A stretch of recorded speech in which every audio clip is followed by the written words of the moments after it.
Welcome to the Agent Upgrade Podcast with your hosts Jasmine Cronetten and Alan Corey, where we learn the strategies of top producing real estate agents so you have the tools to upgrade your own real estate career.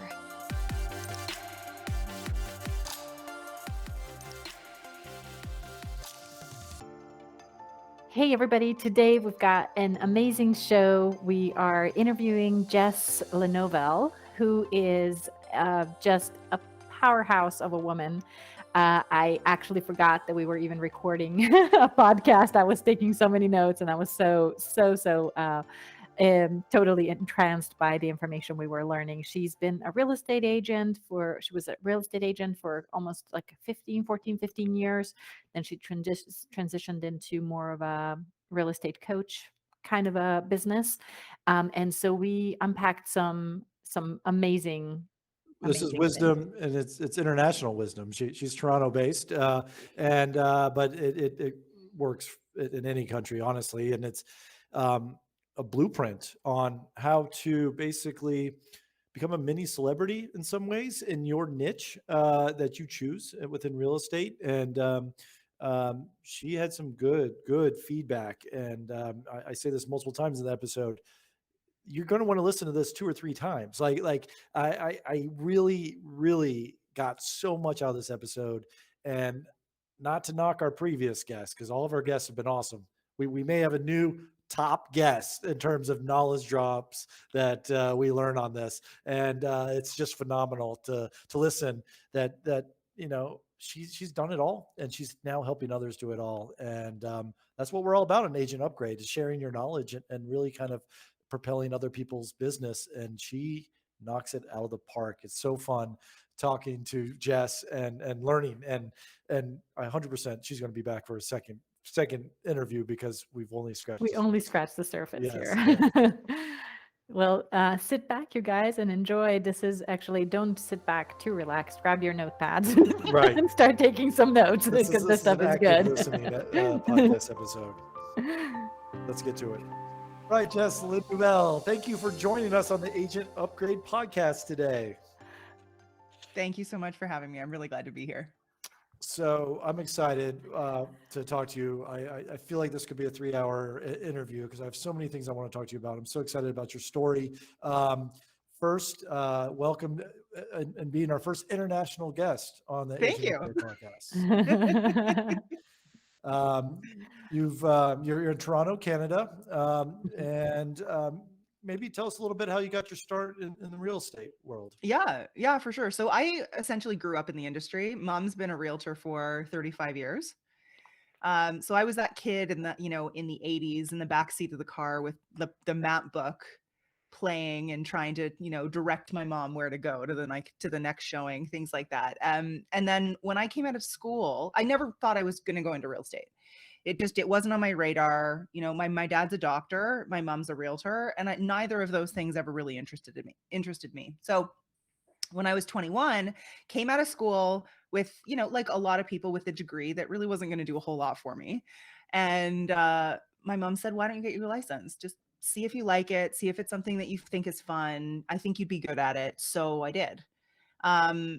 She also was a little tough on me and was like, you're not taking half my business just because you're my daughter. you're getting a license. So, and I'm actually quite introverted, or especially back then, I was introverted and shy. So, came out of school, got my license, joined Keller Williams, which they were like, you need to cold call and door knock and get out there and meet people. And to me, that sounded like, being a completely different human. So I had to figure out a different way to grow my business. And there was this brand new thing called Facebook. And I started, but nobody was using it for business. It was essentially back then like a news feed and classifieds and some direct message capabilities.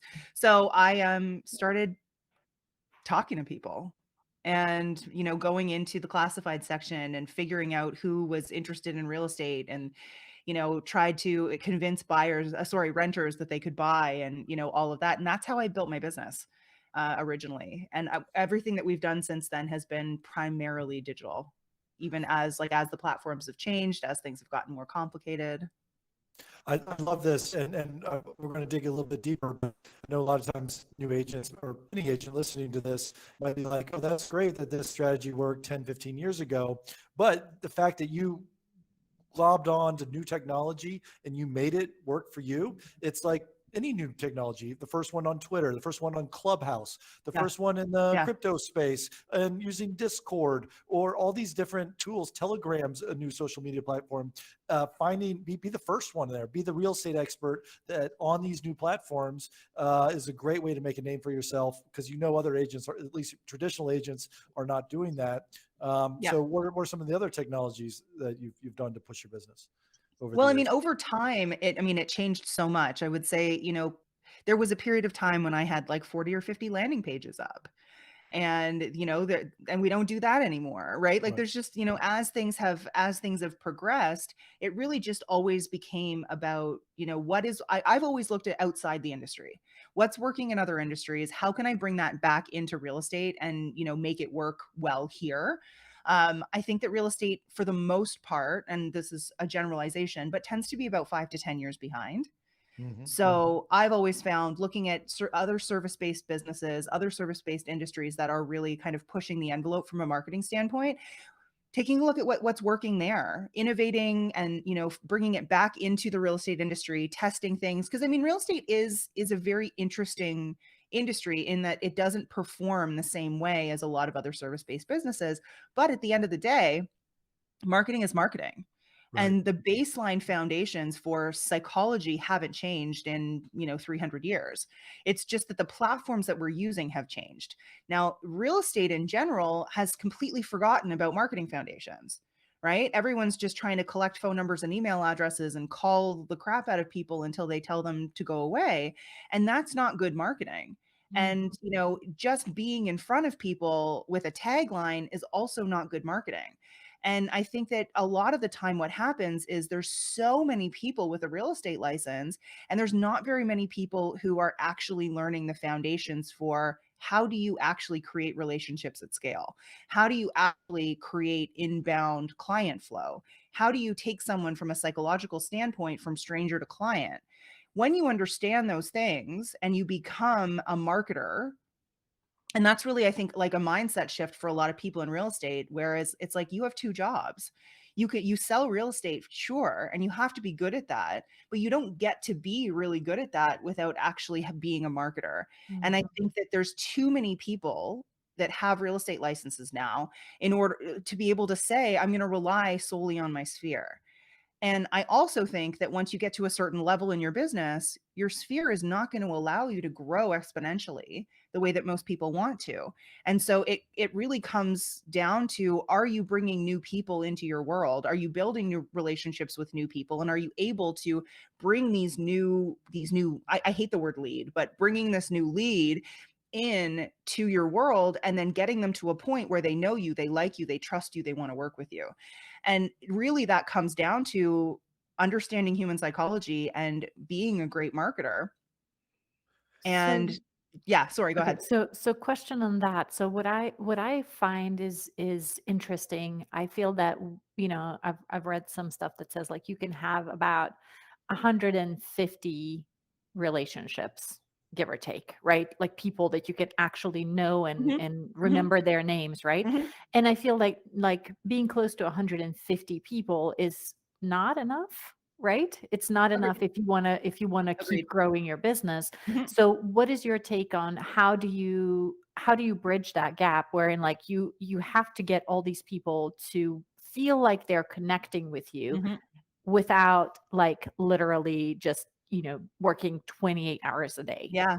Everything that we teach and everything that I have built has always been based on one to many, right? So Mhm, so much of real estate, especially when we're new, is mhm, taught one to one. You mhm. need to meet more people, you need to have more conversations, and that works to a certain point, but it's also not scalable. Right. So, by allowing yourself to create an audience, and I really believe that audiences are the new database, Mhm, and, mhm, being able to create an audience of people who feel like they know you, will stop you in the grocery store and will mhm. say, and will treat you like a friend, right? We all have someone we follow online that we feel like, is Mhm. that person for us. I follow an influencer in, Ventura, California, and I feel like we're buddies. I sometimes will actually refer to her without thinking about it as my friend Laura. She doesn't know who I am. That's how I feel about all of my Peloton instructors. Like me and Yeah, Cody, we're like yeah. best friends. Exactly. Yeah, Exactly. And so that's really what we're doing is, but within the framework of real estate. And the other thing that we have to always remember from a real estate standpoint is, especially when we're talking audiences, organic social media, all of this stuff, people only move every 3 to 7 years. Mhm. So if all you do is throw real estate at people all the time, you're not relevant between their transactions. So even if they do use you, when that person is only talking about real estate, and like, hey, I just moved, I'm not going to move. And most people, I mean, we all know, everybody, every time they move, they think that they've bought their forever home, and then they end up moving again in 5 years. Mhm. Right. And you have to be relevant between those periods of time. And the only way to do that is to give people more about you than just the real estate stuff. Right. And so, if somebody wants to look at a whole bunch of pretty houses and a whole bunch of pretty staircases, there are massively beautiful Instagram feeds and Facebook groups and things like that that fill that need. Realtors are not, like, that's not our role. Our role is to actually, create an element of connection so that all of these people feel like they're part of our lives, they're bought in, they care. And then over time, you can grow your referral business massively through an audience who's never actually bought or sold with you. So are you saying that like the Instagram feed that a lot of realtors have, where it's like just walkthroughs of different homes or pictures at closings, that's just that, I mean, Well, it's I not feel like valuable. they're valuable, but I feel like also most real estate agents are not going to be at the level that some of these Instagram feeds are, with the amazing closets and whatnot. So what are you saying? Like, what kind of content should a realtor focus on that's So still real estate-y, but yeah, so I mean, I think we teach 9 different types of content to take someone from stranger to client, and it kind of comes Mhm, down into the psychology of it. mhm, But if you're going to simplify those 9 pieces into like 3 major buckets, you do have to have, I'm not a big believer in just listed, just sold, under contract type content. I just don't mhm. think it's It's valuable. boring. Yeah. Yeah, it's boring. Everybody's doing it. And I think everybody's doing it just because somebody started doing it and then everyone just started copying each it's other. not valuable to anyone. Yeah. It's not valuable to anyone. And so it really comes down to, like, how can you create the most amount of value? Now, there's a lot of different kinds of value. There's, educational value, there's entertainment value, there's all kinds of different ways that you can Mhm. actually create that kind of like connection. And you actually want to use multiple versions of value. But, if we're going to break it into 3 buckets, I would say authority value content. I would say personal content and social proof. And social proof is not just listed, just sold. It's case studies, testimonials, PR, right? Mhm. And so it Mhm. really, you want to be able to position yourself as an authority, but also then create an element of almost like an an attainable celebrity, right? You want to Mhm. be a Mhm. local celebrity but in a way that people feel like you don't want to be Brad Pitt, right? You see Mhm. Brad Pitt on the street and no one's going to go up and be like, "Oh my God, hi, how are you? Like, let's talk about my house." Right? You want to be a version of celebrity where people feel like they can come up to you, where they Mhm. can talk to you. And like, we have people in our programs who will say, "I picked someone up from my organic content at the grocery store today." Because I was in the grocery store, somebody came up to me and said, "Hey, I've been following you. I hope this isn't creepy, but I'm ready to sell my house. Like, can we book a time?" And she was like, "For sure." Right? And that's the kind of celebrity that you actually want, Mhm. but Mhm. that also requires consistency. No, I agree, all that, but I know some people who do want to be Brad Pitt, but so That's you, Alan, right? Right? Is that you? uh, those days are behind me. But so first, I think you keep talking about we teach this, we teach that. Yeah. So first, let me know what are you doing right now? Are you teaching this to other agents? Is that your? Yeah, so I have a company called the Listings Lab, and there's a couple different like levels of programming. We have the Listings Lab, which is like our core program, Yep. which basically like helps agents go from 6 to 7 figures by using digital marketing and Not just Canadian agents. This is No, actually, I would say that like 65% of our member base is based in the US. Okay. Okay. Yeah, and then we also have our 7-figure agent program, which is really geared towards getting to multiple 7 figures and working half the time. So they're very different Okay. targets. And so your career, you were a realtor. You learned Yes. these techniques over time. You went from an introvert to converting things online, turning these strangers into clients and friends, and built up a following of, mid-range celebrity, accessible celebrity. Yeah, I mean, it's to a certain extent, yeah. I mean, I wasn't, no longer am I just focused locally. Yep. So our audience is kind of based around Canada, the US, some Australia. We've got a couple members in Europe. Okay. Right. So we're a little bit more global now than I definitely was when I was personally selling real estate. So I started selling real estate. I sold for about 14 years. I personally built a very lean, small team, and we did, 250, 300 deals a year. And put your mom out of business? Mom didn't care. She's like, you go and like, you do your thing. Very different clientele as well, right? Like Right, my mom niched down, guys are American, into doctors. So my mom's business was primarily doctors and physicians. And my business was primarily investors. Yeah, I always think riches are in the niches. Like, what are you going to be an Always. expert in, right? Yep. It could be anything. It could be the doctors. It could be the investors. It could be the condos. It could be lake properties. Like, be the expert. We actually tend not to niche people down in terms of property types. We tend to niche people down in terms of like human transition. So like upsizers, downsizers, first-time buyers, things like that, because it actually makes the psychological process much easier because the pains, problems, fears, and desires are all common. And that's a larger audience as well. Like, yeah. Okay. So what do you find? So you said that you can take like real estate agents that have a 6-figure income into a 7+ figure income. So what are some, like a couple things that you find real estate agents need as like, what is it that they need to be able to kind of take it to that next level, like So both there's a couple of psychologically and pillars. practically? Yeah. So there's a couple of pillars that are really important. Just like anything else, if you don't have enough business, none of the other pillars are really going to matter all that much. So usually we start with creating a consistent, predictable flow of inbound business.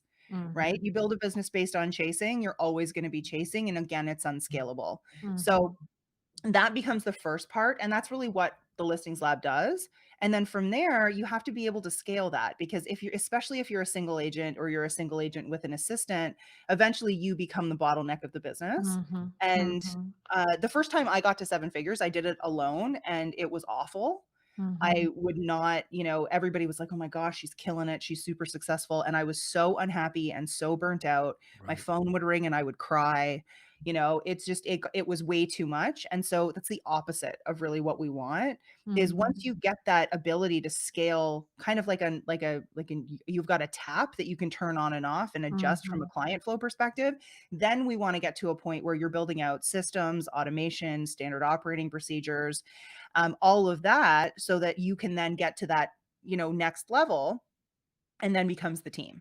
Right. I don't teach mega teams. I don't think that they're necessarily great for the industry for the most part. There are a few people who are doing them well, but I think for the most part, clients are the people and then that are being hurt by the mega team. So yeah, I mean, you can easily get to multi 7 figures. We have people, we've got Heather in our program who is probably going to do about 6 million in GCI this year with a small lean team. And like, our new project for her is that she has to go away on vacation once a month. Yeah, that'd be a good problem to have. She'll Right? be better. Back She'll be more every day. focused when she's back. Yeah. Yeah. She has because to have a bath every day and like decompress at some point every day, and she has to go away for 4 or 5 days every month. Yeah. I like that. Yeah, I mean, I definitely agree with the mega team situation because I think what happens, like you were saying, it's typically the buyers that get hurt Mhm. because you end up having a lot of inexperienced agents that are working under like the top agent that's handing out the leads, and then you're still working with some. I mean, you have the backup of a really experienced agent, so if things get complicated, or you always Mhm. have that. But the training's also never fantastic once you get, Mhm, like, really big. You mhm, know, there's not a lot of quality control. There's not I think that it's really important that the person who is, the voice, the vision, that person on the team, that person also needs to be able to, set the tone. The culture of the team needs to be really solid. It needs to be that there's consistency in experience when someone works with the team. mhm. And what would you say about, like, what I find with agents that are trying to build out teams is there is a lot of turnover.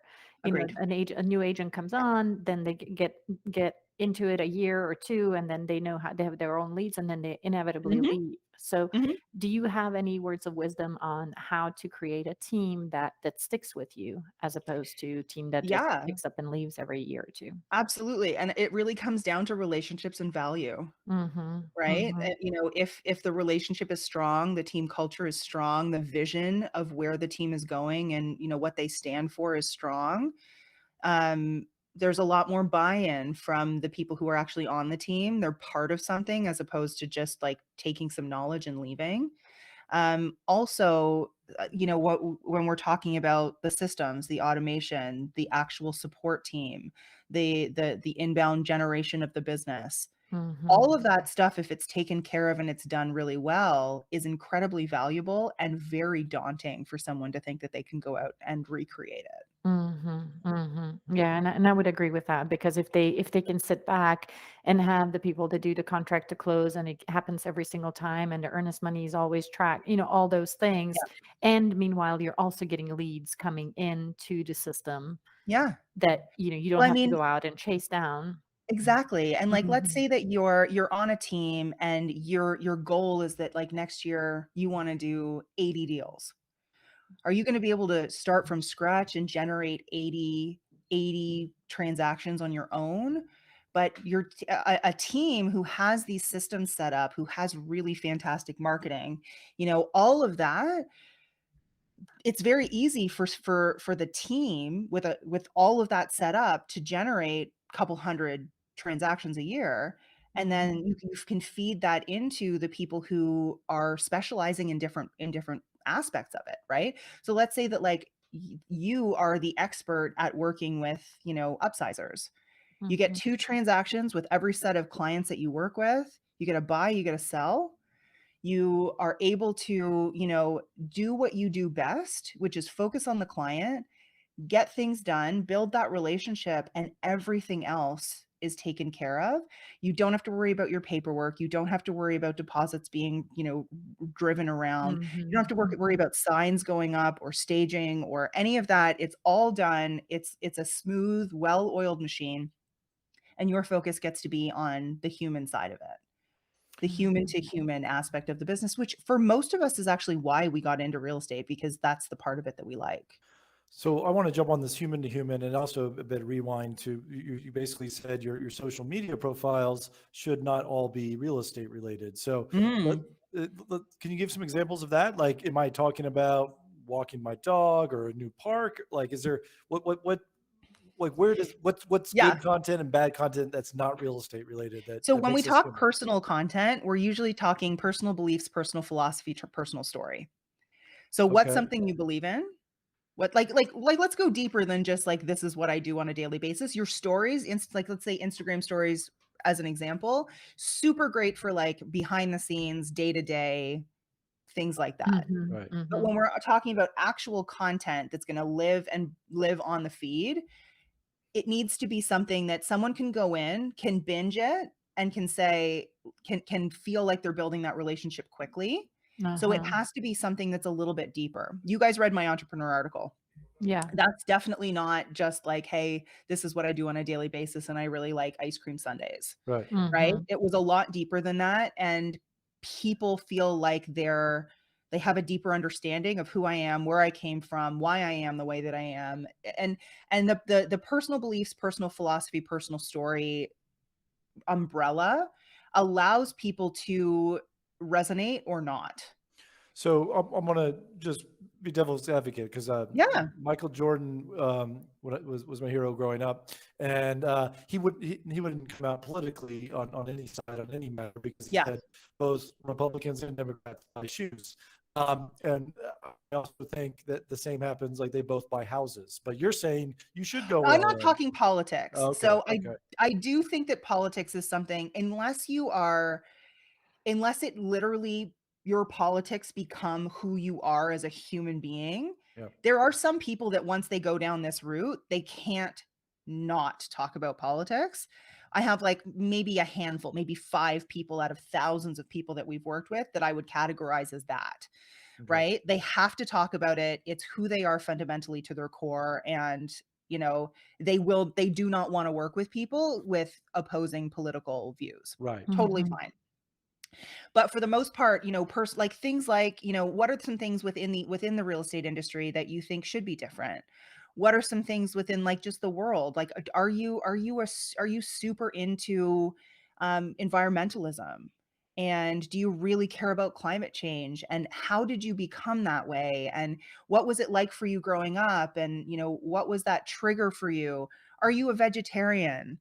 Why are you a vegetarian? Are you super into fitness? What was the thing that, catapulted you into that world? Sharing these other aspects, if some, and I think so often people are like, well, if I share that and someone else isn't also interested in the same thing, then they won't like me. That's not true. We've Mhm. got tons of friends who don't do or like the same things as we do. But what people don't realize is people will latch on to things that resonate with them and they'll just let everything else go. Mhm. Right? People, especially on social media, it's a Mhm. social Mhm. network, right? And so much of that human to human side of the social network, especially for businesses, has been pushed to the side. And so that basic human need of feeling connected to people for most agents is missing in their profiles. So you sprinkle in something and people, it can be your dog, Right. right? Every single person who follows me knows my mom's dog's name, and it's not even my dog, Right. right? And Right. and and people, I'll get messages like, "You haven't posted anything about Billy in a couple days." Like, what's going on with Billy, right? And that is because like people are feeling connected. So what really draws people in is the ability to feel connected or feel in common with someone else, right? And that's Mhm. why I always say, it's so upsetting when you see an agent, someone who you've known in the past, they get their real estate license and all of a sudden their entire social media becomes like super stiff headshots and like a profile picture of them on the phone with their arms crossed, and people feel like they have to fit into this real estate mold. But people don't resonate with that real estate mold. If you've got tattoos, show off your tattoos. If you wear a t-shirt every day and that's what you're comfortable in, do that, because you will attract the people who like that part of you. Mhm. So a couple of Mhm. things I'm hearing. Authenticity has got to be the Oh yeah, number one thing. 100%. You've got to be authentic. Mhm. You can't pretend to be the guy who wears Gucci suits or Yeah, whatever. Yeah, yeah. we're I all mean, human lie detectors. yeah, right, right. And then you're like that We know if you it's look not real. uncomfortable wearing that. Yeah, at least I Yeah. would, you know. Um, and so that's part one. Part two, I want to make an analogy, and you may hate this analogy, but it's I gotta look at it as like you're every you're suggesting everyone create a little Kardashian empire. Like we all know Yeah, everything about the Kardashians, everything in their life, and it's not like anything exciting. And we don't agree with all of it. And I don't know those stores that they're shopping in, but I know that that person shops in the stores. But then I also know the name of their pets or whatever, right? And so they just have a bigger megaphone, than everyone totally. else. And so you just have your own little Kardashian show, get people to know you. And I got to come But back to also this. with an element of authority and value There you go. That's what in I was there as getting well. at, because otherwise it's like, I don't care about your reality show. When are you working, right? Yeah. Like you have to have elements of work in there, right? For sure. And I think some people, they make it so complicated. Someone asks you a really good question while you're on a showing or you're at a home inspection, hop in the car, pull out your phone, answer the question. Love that. Because Mhm. if someone has that question, that someone else has that same question. Exactly. Exactly. And really, really good marketing isn't what everybody thinks it is. It's being able to articulate what's in the back of your ideal client's head better than they can. When you can do that, they'll automatically credit you with the solution, and they'll automatically feel like you understand them better than anyone else. All of this, like, I'm number one, look at me, here's my head, call me stuff. It doesn't work, and it doesn't work the same.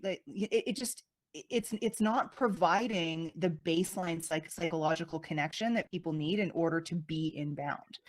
Right. And I think that that's really what it kind of comes down to, is once you fully understand how human beings make decisions, and we make decisions emotionally before we make them logically.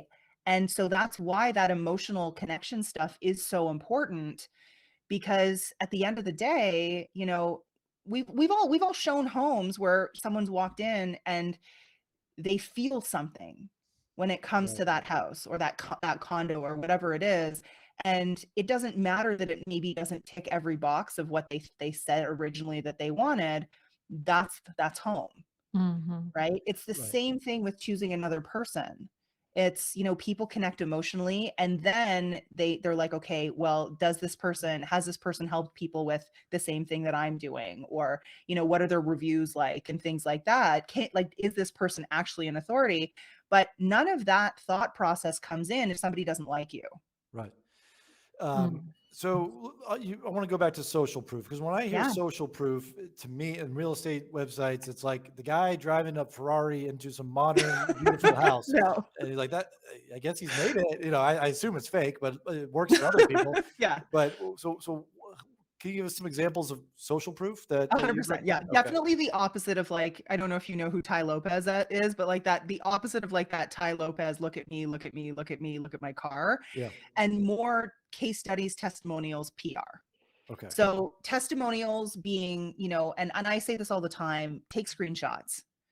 Screenshots are so much more trustworthy than something that's been thrown into Canva and super, manipulated to be something that looks manufactured. Okay. Mhm. Allow those testimonials to be as raw and, and real as possible. People will trust the screenshot more.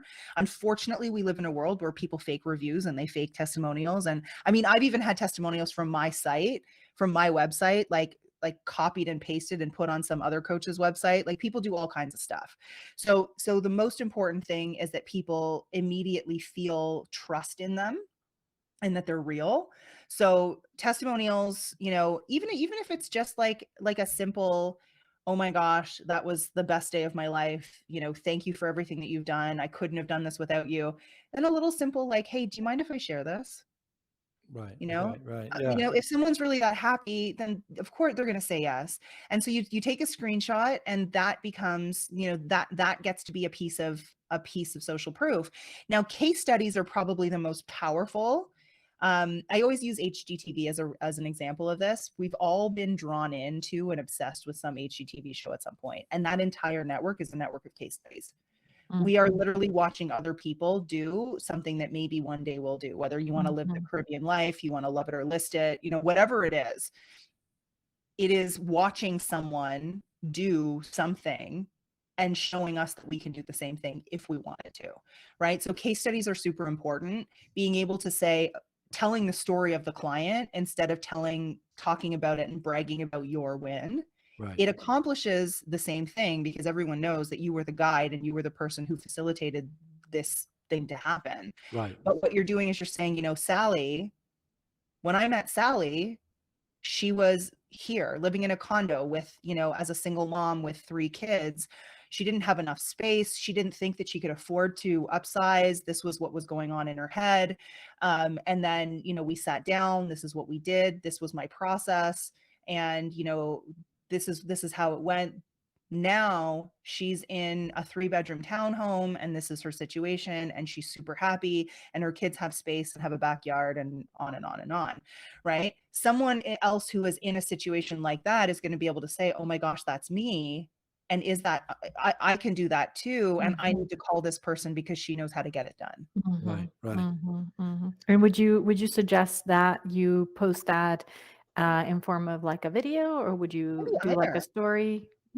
So I'm a really big believer in, 50-50. So 50% video, 50% written content. There are still people online that don't watch videos. And then there's also people who are never going to read a full length piece of content. So, even that, maybe do both for case studies. Don't post them on the same day at the same time, but you can tell that story on different platforms in different ways. And, it can be so, so powerful. The other thing too is video testimonials from people who are who you've worked with, or who are, you're going to sit down and tell the story together in a minute, not in 40 minutes, can be incredibly powerful as well. So I think that just having that element of social proof, really, it helps your authority, but it also helps people actually resonate, not only with you, but also with the people that you've worked with. And then the last part of the social proof kind of trifecta would be PR, which is, anything media, getting featured in magazines, getting, interviewed on podcasts, anything third party, because we all have this third party bias. Yeah. Right? Where it's like, these other people think that this person knows what she's talking about. So, that must be true. Yeah. So I'm gonna just throw out there. I've gotten a lot of media. I've written 3 books. I've been on a bunch of TV, and the way I got started, where no one knew who I was, there's this website. It's still around. It's called Help a Reporter Out. Haro, HARO. 100%. Haro, yeah. Yep. And so people listening who don't know what that is, it's basically, if you're a reporter for a magazine or newspaper or radio station, it's, hey, we need to talk about how the stock market's doing XYZ, Yeah. or the real estate market's doing XYZ. Go find experts. And this college intern who doesn't have any contacts, they'll send an email out to everyone on Haro, Help a Reporter Out, saying, are there any real estate experts in Toronto or, Yeah. California? Because we're doing a story. And it's usually the first one to reply. And you'll get like 20 things a day if you sign up for the real estate section. And just get your name in the paper. And 100%. it starts, yeah. And then once you're in one newspaper, then you're verified by all the other newspapers, because it's like, oh, someone's fact checked them. Now I've been there. No one does any fact checking. No one's fact checking. The fact that you're in one, it validates that you're in the second one. And then if you've been in 2, then that third person's like, yeah. And it's the same thing. Reporters are constantly having to create content, right? What you're doing is you're actually making it easier for them, because you're coming to them and saying, I can give you answers to your questions. And it makes it super easy. And then, the other thing that has happened with some people that we've worked with is they've started with like a Haro pitch. And then it's gone to, okay, this one reporter, I'm now their go-to person in the real estate space. Right. And I've built that relationship, and I'm on the front page of the Toronto Star. Yeah. Right. And so it can't, like, media can really compound as well. But there's nothing that helps with authority building more than someone else saying you're great. Right. And again, like, it comes down to people need that social proof in order to say, okay, this person is trustworthy. And I find that especially like on Facebook groups and stuff like that, like if somebody mentions your name in a Facebook group setting, mommy group, whatever, like, oh yeah, this person is a great mortgage broker or realtor, all of a sudden, like, you automatically get 20 calls because it was posted in this mommy group, or there is 10,000 moms that share recommendation, but all of us, and I'm always so puzzled by that. But, then when I was looking for like a personal trainer, and I was like, where do I find one? I'm not going to like Google like really great personal trainers. So, I turned to my mommy group, like, hey, exactly. Where do I find a good personal trainer? So it's interesting how that works. And I don't really know how an agent could maybe, try and I don't want to say monetize on that, but yeah, like how do you become that person that always gets mentioned in the different groups online, like whether it's Facebook or Reddit or whatever that you're kind of popping up. I'm not quite sure if there's a formula to that, but Well, There I can think be. it's all the stuff that Jess is talking about, Jasmine. yeah. Like if I was watching your profile of Mhm. jasmineteam.com and you were doing all the stuff that Jess has been saying, Mhm. it's your reality show, your mini reality show. Yeah. I feel Mhm. like I know you inside and out. We've never Yeah. met before. And then Mhm. I'm in a dad's group or something, and they say, anyone know a mortgage lender that works all 50 states? I'll be like, oh, you should check out Jasmine. Like I just recommend. I've never used you, but I know you and I Yeah. You have enjoy used me you. too. I mean, it could be that. Yes, yes, yes. But that was my, I know. alternate personality. But yeah, but I can see that working. I can definitely see that Yeah, working. Yeah. and the way that your profile is set up, I actually talk about this in a training that I do on a regular basis, is how let's say that you're being mentioned in Facebook groups. That's just the first step. When people click on your name when you've been mentioned, also, how's your profile set up? Do you Mm. have a mini funnel set up on your profile so that you can capture information, you can nurture these people, they can binge your content, the psychology is there. It's such an easy way to get someone from stranger to client quickly and Mhm. maximize that person's mention. So your listing lab company, do you do this for agents, or you teach how to do Teach this, them. or you Yeah. teach them? Okay. I'm a big believer in this is the lifeblood of your business. Right. And if you don't truly know what's going on and whether something's being done well and done properly, then there's an element of um I would say I hate to use the word laziness, but like there's an element of like lack of control or vulnerability that your business has if you Right. don't have a baseline understanding of how to do all of this and how it works. Do you necessarily have to execute on every single thing? No, Mhm. but like it's kind of the same idea of like teach a man to fish, Right, right. And right? the And startup world, they call it eat your own dog food. Like if you're making a dog food company, you got to eat it. So you have to know what it tastes like. You got to know how it's made. And exactly. then eventually you let the dogs eat it, but like you've got to know every step, right? Yeah, yeah, Yeah.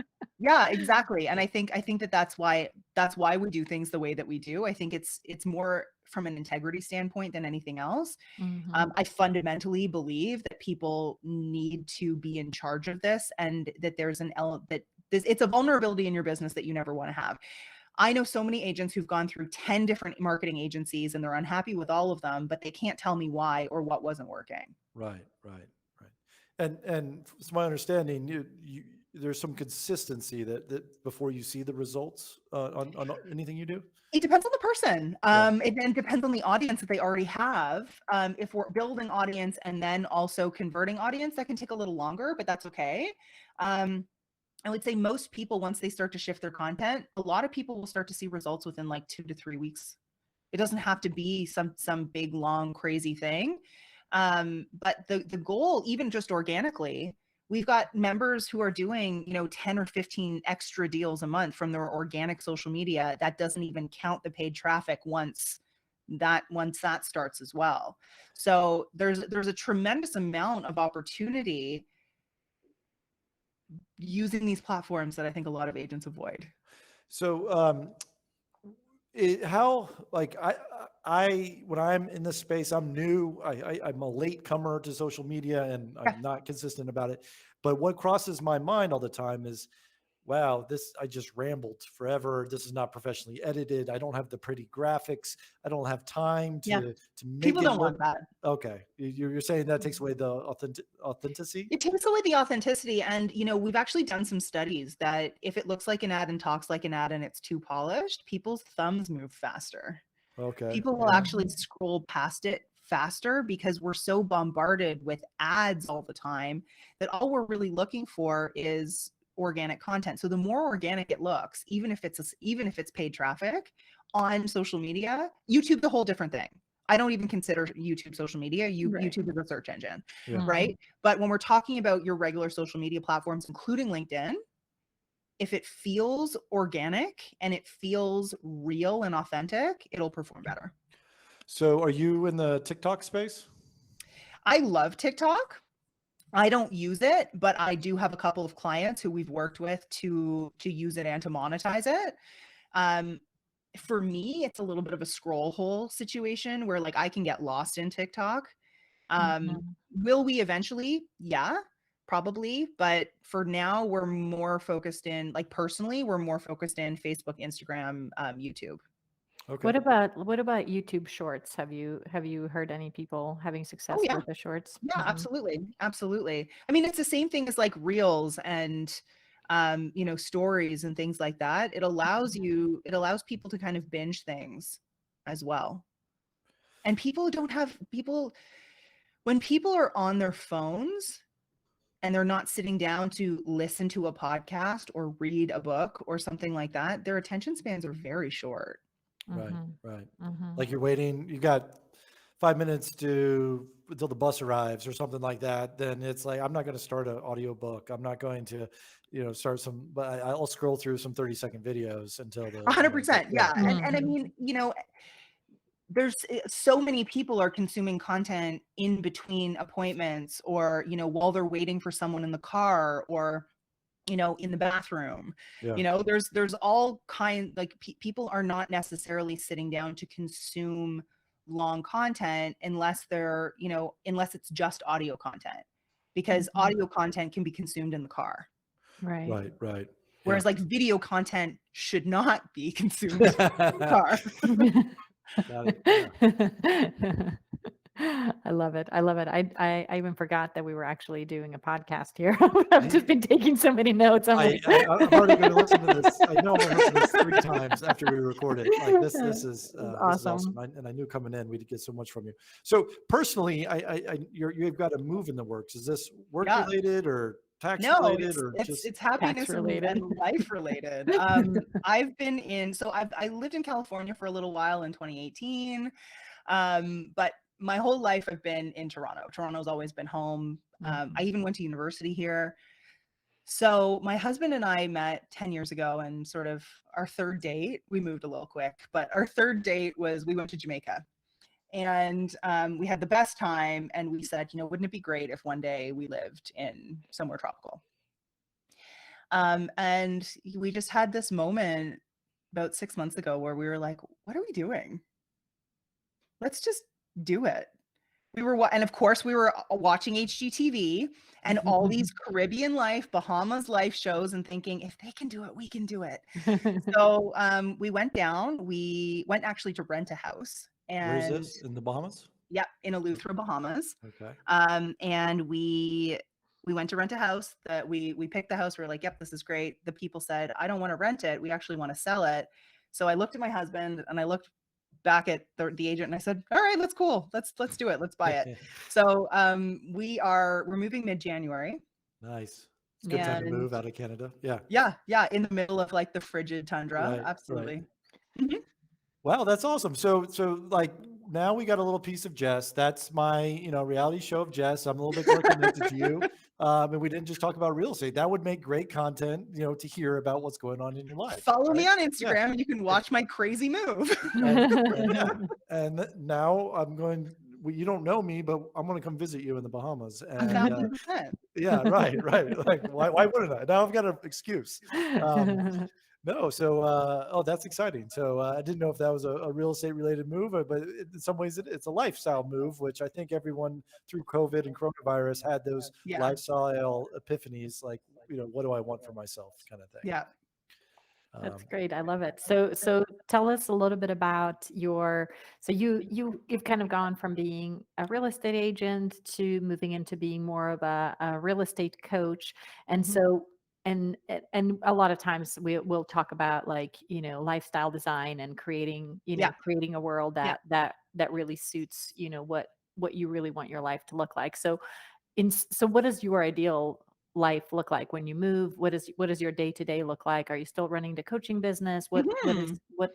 How are you going to make this perfect? Nothing's going to change for me, really. I'm just going to be doing it in a more beautiful location. Everything that we do is fully virtual. Mhm. I will be adding in retreats Nice. and things like that, because nobody wants to come and do a retreat here, but give people an opportunity to come and Mhm. do work on their business and write off a trip to the Bahamas, and I think a lot of people would be in. Yeah. But yeah, I mean, the business itself won't change. We've got a team of 16, Mhm. which are scattered all across North America and the Philippines. So, we've been set up for this for a long time. It was just kind of personally for my husband and I, and my husband works in the business as well. He owns a business with me. I'm just kind of the dancing bear, right? Mhm. So he and I are going to go and live this season. If somebody says, like, where are you Yeah. going to be in 10 years? Like, I don't know. Yeah. This is great. So, for people who want to follow you, Jess, what's the best, what's your social media channels? Because I Yeah, definitely want to so follow I you. would say if you want to connect with me on Instagram, it would be just at Jess Lenouvel on Instagram, or Facebook. The best place is actually my Facebook group, which is called the Listings Lab Method for Real Estate Agents. There's about 22,000 agents in that group. It's only agents. There's no marketers or people that are going to slide into your DMs and try to sell you something. And in there, content, trainings, free guides, there's all kinds of value that gets passed out in that group every day. Awesome. Amazing.